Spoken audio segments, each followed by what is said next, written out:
baie goed onthou as 'n tiener, fietsry was baie groot in ons lewens gewees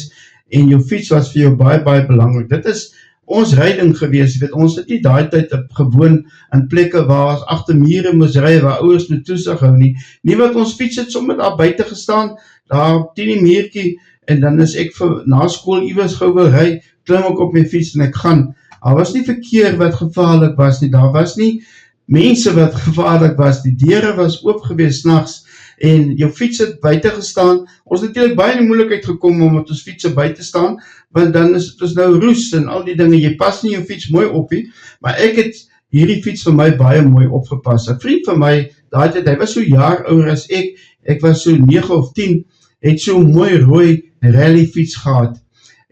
Maar dis 'n gewone fiets met gewone handlebars en alles, daar was niks spesiaals in hom nie, maar hy het so 'n fiets gehad, dit was so 'n mooi fiets gewees, bloedrooi man, amper soos 'n rooi Ferrari, en ek het vir my pa gesê, Jopa, ek wil hom graag so fiets, dit is allemaal 'n mooi fiets, en dit was ook so met een verjaarsdag, toe ek die oggend wakker word, toe staan die mooi rooi fiets, daar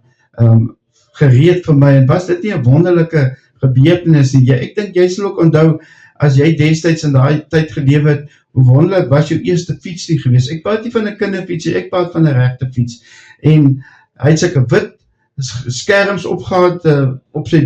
wiele. Die staat kry jy sy goed moes nog maar oop, jy weet, maar ons het rooi geweet die wit skerms en dat is sy klokkie gehad en al daardie dinge wat daai tyd vir ons aan 'n fiets belangrik was. En daai klokkie was dan so al verteken, kyk ek het 'n fiets en oppas, ek is op pad, jy weet, ek waarsku die ou, ek gaan by hom verbyry. So dit was lekker tye gewees. Nou een ding wat ek baie onthou van my dorp daai tyd, dit was Riepie Kasteel waar ons gebly het. Ons was so 6 jaar daar en een keer 'n jaar het daar 'n fietsrissies plaasgevind. Nou ek kan seker sê daai tyd was daar die garage eienaars, dit was daai tyd 'n Datsun garage was die Joubers en ek dink die Joubers by Riepie Kasteel is vandag nog steeds eienaars van die garage, waarskynlik nou die volgende generasie, of dalk al die nog die generasie na hulle, wat al die garage oorgeneem het, en dan nou nog steeds daar voertuie verkoop, ek praat aan 'n korreksie, maar ek dink dit is seker nou Nissan wat hulle verkoop, en dis ook die enigste petrolstasie in die dorp,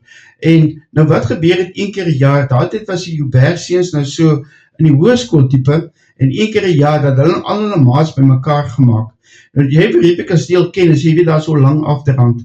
en dan ry jy heel tot onder daar op die hoek, en dan sien jy nou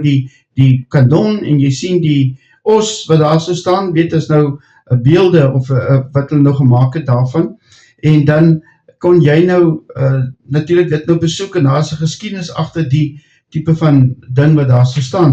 maar dan het hulle daar heel boop daar afdaan, dis 'n redelike skerp afdaan, het hulle dan nou weggespring, nou staan die hele dorp daar, vir al die kinders natuurlijk, en hulle kyk nou die besigheid, en die races, nou sien jy kom die manne, nou hulle het dit elke jaar gedoen, en dit het gebeur, dat is so, elke tweede jaar, was daar, maar altyd as jy onder by die 90 grade draai kom, dan het die draai nou maar bietjie, te skerp vir baie ouens gegaan, wat 'n bietjie te vinnig gery het, want hulle moes nog om dat ry tot by die Nissan garage, waar die eindbestemming was, dan waar die eindstreep was. Nou ons het die ding so gekyk, ek onthou nog vir al die 1 jaar, is seker 5 of 6 van die ouens, ek praat aan 'n korreksie, dit was so 15 of 20, maar as het hierdie fietser gewees met, soos hierdie fietser met die handel wat so onder aangaan, en rad het hy gehad, so dit was verskriklike netjiese fietsen wat die manne gehad het, baie ouens het sommer met gewone fietsen ook gery, en so dit is 'n redelike goed gaan, maar geen veiligheidsgoed soos helmets, en kniebeskermings, en elmboë, en het vir niks daarvan nie, hulle het op hy fietsen geklim, ons was regte wag, die duivels daai tyd gewees met ons fietsen, ons het nie geweet van veiligheid nie, behalwe dat hy moet kan rem, en dis ook maar al, jy weet, en verder moes jy maar net nie val nie, as jy val is het nou maar so, dan moet jy nou maar die gevolge dra. En dan onthou ek, weet, dit het so indruk op my gemaak, en ek en my vriend het wat in die selfe fiets gehad het, ons besluit enig, maar ons gaan ook nou hierdie afdraan, gaan ons nou aandurf. En ek sê, kyk nou nog die prentjie so, weet, ons nou daar wegtrek, maar hy was 'n jaar ouer, en ek besluit om hierdie keer gaan hy maar nie wegry nie. En so in die middel van die afdraand is daar so 'n huis met 'n lieflike stoep en pilare, en nou ry ek agterom,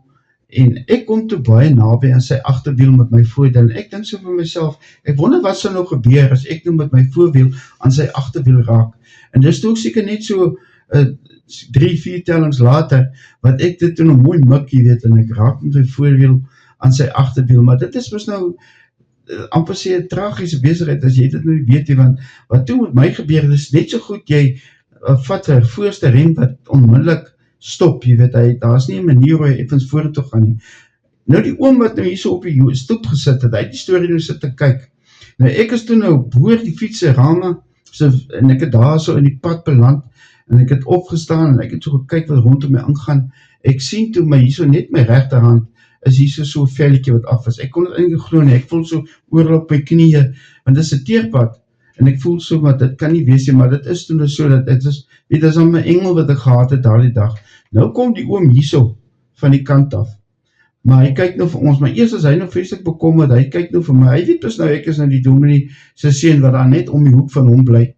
en hy kom kyk nou of hy vreeslik, of hy nou belangstel, ek vraag nou of het raad is, en hy kyk nogal in die beserings, en hy kan ook nie verstaan, dat ek net 'n skraap het, en my maat kom toe, en omgedraai, en kom kyk of ek ook reg is, of daar nie fout is, en ek het niks seer gekry eintlik,